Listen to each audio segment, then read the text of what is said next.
አሜሪካ ውስጥ የሚገኘው ስታንፎርድ ዩኒቨርሲቲ ዓለማችን ላይ አሉ ከሚባሉ ዩኒቨርሲቲዎች መካከል አንዱ ነው። ታዲያ እዛ ዩኒቨርሲቲ ውስጥ ኬሊ መካኒጎል የተባለች አንድ ሴት አለች። ፒኤችዲዋን በሳይኮሎጂ እዛው ስታንፎርድ ዩኒቨርሲቲ ልትወስድ ትችላለች። ከዛ በኋላም እንደ ኢንስትራክተርና እንደ ሌክቸረር ሆና እዛ እያገለገለች ነው። ታዲያ ኬሊ አንድ መጽሐፍ አሳትማለች። ዘ ዊል ፓወር ኢንስቲንክት ይሰኛል። ራሳችንን እንዴት መግዛት እንደምንችል የሚያስተምር መጽሐፍ ነው። ስለዚህ ከመጽሐፍ ውስጥ ጠቃሚ ነው ያልናቸውን ነጥቦች እያነሳን በዚህ ቪዲዮ ውስጥ እንወያያለን ማለት ነው። ወደ መጀመሪያው ፕሪንሲፕል ስናልፍ ኤሊሚኔት ዘ ሪዋርድ ሲስተም ትላለች። እቤት ደክሟችሁ የገባችሁበትን ቀን አስታውሱ። በመስሪያ ቤታችሁ ውስጥ በጣም ቢዚ ሆናችሁ ወይንም ተጨናንቃችሁ አይ ዛሬ ራሴን ነቃ ማድረግ አለብኝ እንዲህ ደብሮኝማ ቤት ልገባ አይገባም ብላችሁ ምናልባት መጠጥ ልጠጣ ብላችሁ ግሮሰሪ ትገቡ ይሆናል።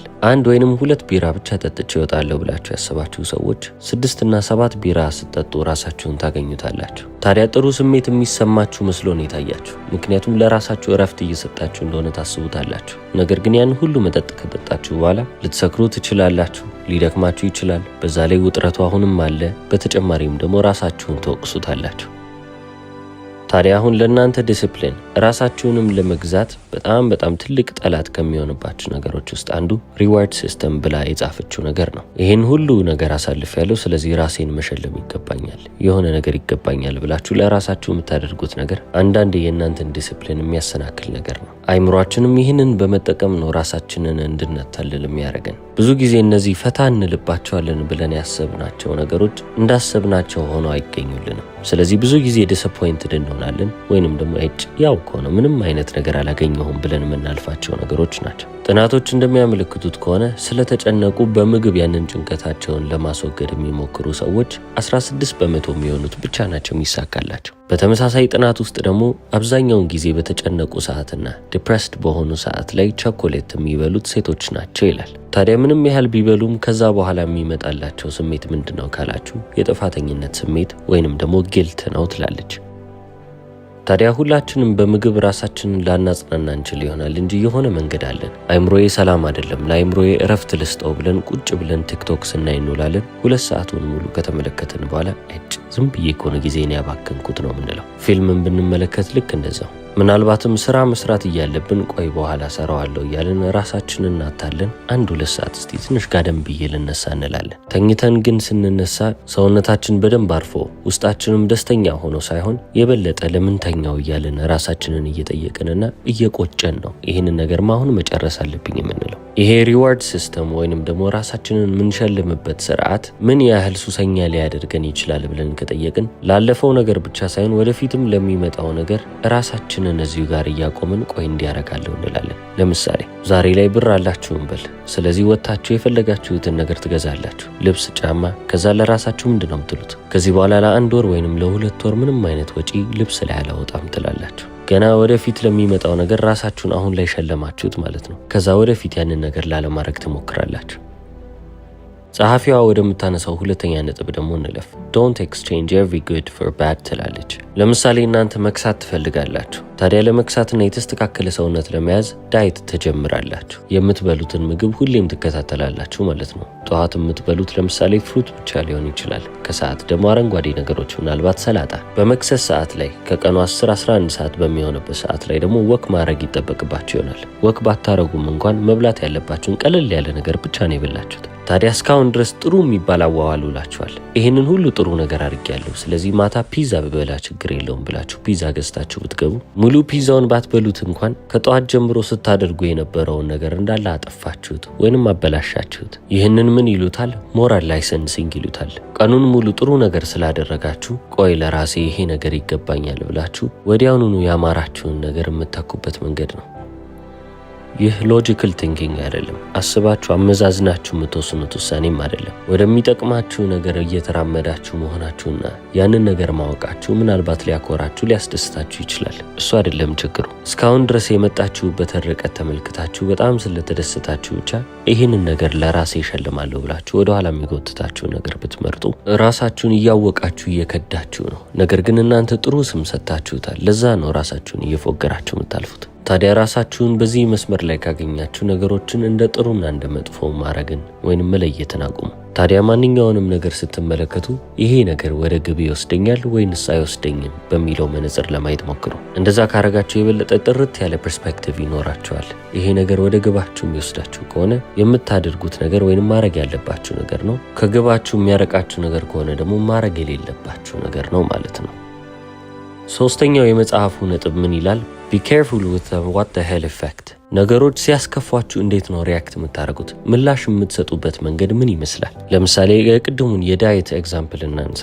እናንተ ለመክሳት ትፈልጋላችሁ። ታዲያ ጠዋት ተነስታችሁ ኬክ ብትበሉ ለእናንተ ጥሩ እንዳልሆነ ይገባችኋል። ከበላችሁ በኋላ ግን እናንተ በጣም ዲስአፖይንትድ ትሆናላችሁ፣ ይከፋችኋል። ሲከፋችሁም what the hell ትላላችሁ ነው የምትለው ጸሐፊዋ። እስካሁን ድረስ የለፋሁት ይህንን ምግብ ለመብላት ነው። እስካሁን ድረስ የለፋሁት ልፋት እንዳለ ጠፍቷል። ስለዚህ ከዚህ በኋላ መልፋቴ ምን ይጠቅመኛል ብላችሁ ራሳችሁን ትሸውዳላችሁ። አንዳንዶቻችሁ እንደውም ቀጣይ ሳምንት ጀምራለሁ ብላችሁ ለራሳችሁ ቃል ትገባላችሁ። ቀጣይ ሳምንት እስኪመጣ ድረስ ያገኛችሁትን ነገርና የማይጠቅማችሁን ነገር እየበላችሁ ለመቀጠል ማለት ነው። ለራሳችሁ ጭራሽ ምክንያት ነው የሆናችሁት። ጸሐፊዋም ምን ትላለች? ይሄ ነገር ኢንዶልጀንስን ያመጣል። ከዛ በኋላም ያ ነገር ይጸጽታችኋል። አሁንም ከተጸጸታችሁ በኋላ ደግሞ ወደ ግሬተር ኢንዶልጀንስ ታልፋላችሁ ትላለች። ኢንዶልጀንስ ማለት በአንድ ነገር መዋጥ ወይንም አንድ ነገር እናንተን እያስደስታችሁ ሲመጣ ማለት ነው። የሚያስደስታችሁ ነገር የማይጠቅማችሁ ነገርም ሊሆን ይችላል።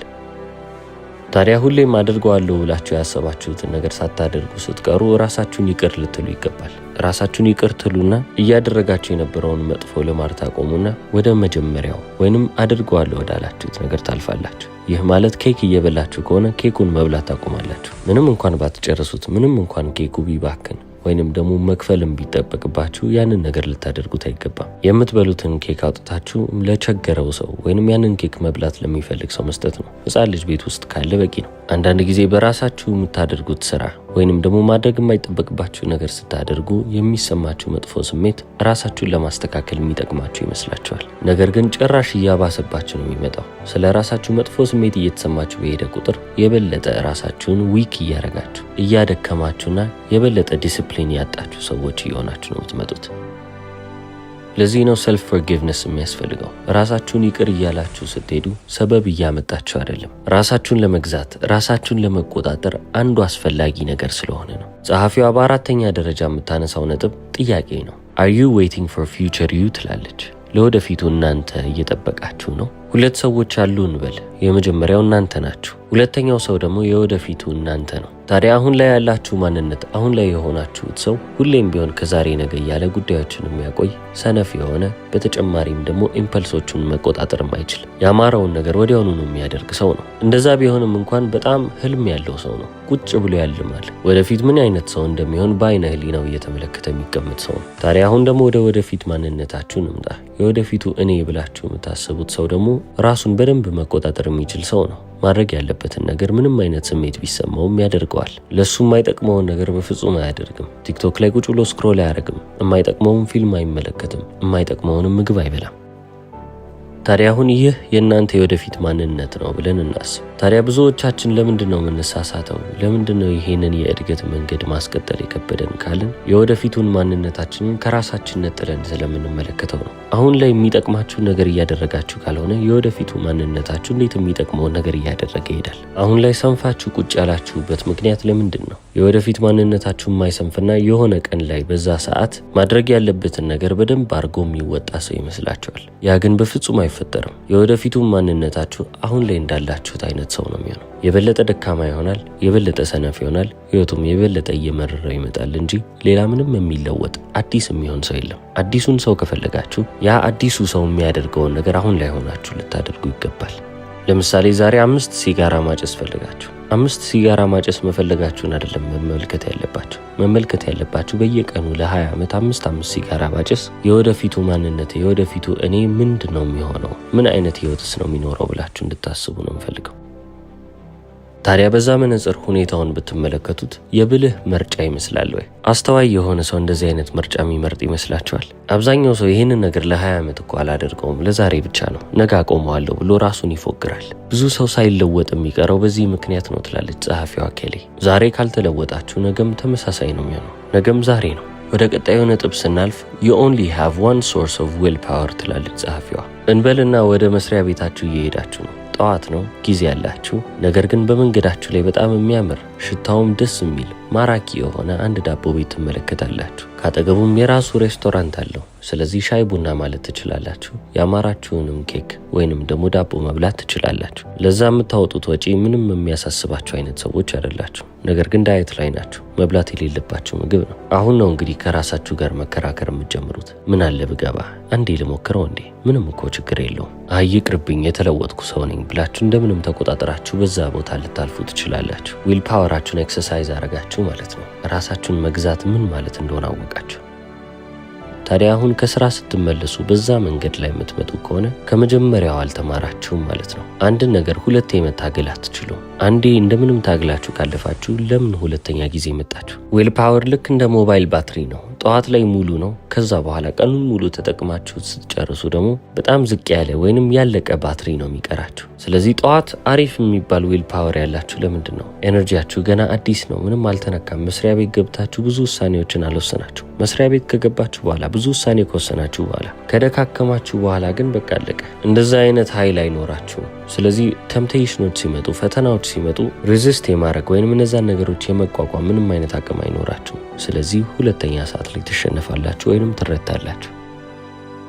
ስለዚህ ጸሐፊዋ የምትለው ነገር አንድ ነው። ራሳችሁን ለመግዛት አንድ ምንጭ ብቻ ነው ያላችሁ። ያም ምንጫችሁ የራሳችሁ ባትሪ ወይንም የራሳችሁ አቅም ነው። አንድ አቅም ብቻ ስላላችሁ ያንን አቅም አሟጣችሁ መጠቀም የለባችሁም። አንዴ ከተፈተናችሁ በዛ ተመሳሳይ ፈተና ሁለቴ እንዳትፈተኑ ትላለች። መቼም ቢሆን ጠዋት ከእንቅልፋችሁ ተነስታችሁ ጥቃቅን የሚባሉ ስራዎችን አታርጉ። ምክንያቱም የዛኔ ባትሪያችሁ ሙሉ ነው። የዛኔ በጣም አስፈላጊ የሚባሉትን ነገሮች ብቻ ነው ልታደርጉ የሚገባው። ታዲያ በጠዋት ተነስታችሁ ቤታችሁ የምታጸዱ ከሆነ፣ ሜሴጅ የምትመልሱ ከሆነ ወይንም ደግሞ ቁርስ ምን ልብላ ብላችሁ 20 ደቂቃ የምታባክኑ ከሆነ ዊል ፓወራችሁን እየተጠቀማችሁ ነው። ገና አስፈላጊ የሚባለውን ነገር ሳትሰሩ እዛው ጨረሳችሁ ትላለች። የሰውነታችሁን ጡንቻ እንደምታጠነክሩት ሁሉ የራሳችሁን ዊል ፓወርን ማጠንከር ትችላላችሁ። በጣም ከተጠቀማችሁት ትደክማላችሁ። ስለዚህ እረፍት ማድረግ ይኖርባችኋል። ልክ ኃይሉ ሲመለስ ደግሞ መስራት ትችላላችሁ። ታዲያ ይህንን ዊል ፓወር ልክ ጡንቻችሁ እንደምታጎለብቱት ሁሉ ማጎልበት ትችላላችሁ እያለሁ። እንዴት ብላችሁ ጸሐፊዋን ብትጠይቋት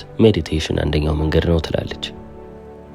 ሜዲቴት ስታደርጉ ምንድን ነው የምታደርጉት? ራሳችሁን ቁጭ ነው የምታደርጉት። ማለትም መንቀሳቀስ የለም፣ አይን መግለጥ የለም፣ ስልክ መንካት የለም። በቃ አይምሯችሁ ውስጥ የሚካሄደውን ነገር ብቻ ዝም ብላችሁ ኦብዘርቭ ማድረግ ነው። ታዲያ ይህንን ስላችሁ ገና በመጀመሪያው ቀን 1 ሰዓቱን ሙሉ ቁጭ ለማለት ሞክሩ እያልኩ አይደለም። እንደ ማንኛውም ነገር ቀስ በቀስ አድርጋችሁ ነው መጀመሪያ ያለባችሁ። ስለዚህ በቀን 5 ደቂቃ አድርጋችሁ ጀምሮ ከዛ ወደ 10 ታልፋላችሁ፣ ወደ 15 እንዲህ እያላችሁ ነው የራሳችሁን ዊል ፓወር የምትጨምሩት። ታዲያ አንድ ሰው ምን ማድረግ አለበት ካላችሁ በትንሽ ነገር ነው መነሳት ያለበት። በአንድ 10 ኪሎ ቀንሳለሁ ብላችሁ ከተነሳችሁ ዊል ፓወራችሁ ያን ያህል ጠንካራ አይደለም፣ ያን ያህል ኤነርጂ የለውም። ስለዚህ በአንድ ያንን ሁሉ ልታሳኩ አትችሉ። ጸሐፊዋ የምታነሳው ቀጣይ ነጥብ ዶንት ፊል ባድ የተሰኘ ነው። መጥፎ ስሜት አይሰማችሁ ነው። ያው ስለ ራሳችሁ ጥናቶች እንደሚያሳዩት ከሆነ በገንዘብ ህይወታቸው በጣም የተጨነቁና ውጥረት ውስጥ የገቡ ሴቶች አብዛኛውን ብራቸውን በሾፒንግ ላይ ያባክናሉ ይባላል።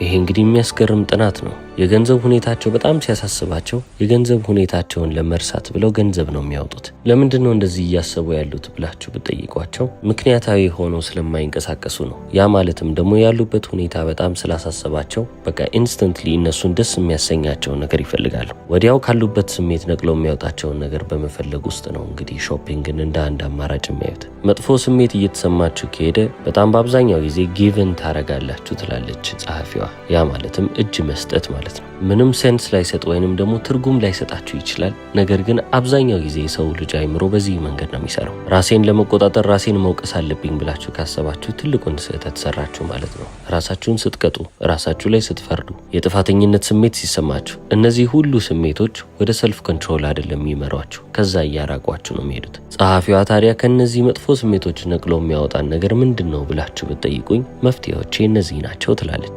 የመጀመሪያው ጸሎት፣ ሁለተኛው ኤክሰርሳይዝ ወይንም ስፖርት መስራት፣ መጽሐፍ ማንበብ፣ ሙዚቃ ማዳመጥ እናም ከቤተሰቦቻችሁ ጋር አሪፍ የሚባል ጊዜ ማሳለፍ። መተኛትም ምን ያህል አስፈላጊ እንደሆነ ትናገራለች። እንቅልፍ ያጣ ሰው የሰከረ ሰው ነው። ምንም አይነት ነገር ማድረግ አይችልም። ቀላል የሚባሉ ፈተናዎች በመንገዱ ላይ ሲወረወሩ እጅ የሚሰጥ ሰው ይሆናል። ያ ደግሞ ያንን ሰው የበለጠ እያደከመ ይመጣል ትላለች። ኤነርጂያችሁን እንደ አዲስ እያደሳችሁ የምትመጡት ተኝታችሁ ስትነሱ ነው። ታዲያ በቂ የሚባል የእንቅልፍ ሰዓት ሳታገኙ ዝም ብላችሁ የምትቀጥሉ ከሆነ ህይወታችሁን በእጃችሁ እየገደላችሁ ነው። ራሳችሁን መቆጣጠር የሚያስችል አይነት ኤነርጂ ወይንም ዊል ፓወር አይኖራችሁ። ስለዚህ እንቅልፍም ያን ያህል በጣም አስፈላጊና ጠቃሚ የሆነ አንዱ የለውጥ ክፍል ነው ትላለች። በስታንፈርድ ዩኒቨርሲቲ ሳይኮሎጂስት ኬሊ መካኒገል የተጻፈው ዘ ዊል ፓወር ኢንስቲንክት የተሰኘውን መጽሐፍ በዚህ መንገድ ተመልክተናል። እስከ መጨረሻው ስለተከታተላችሁ አመሰግናለሁ። ቻው።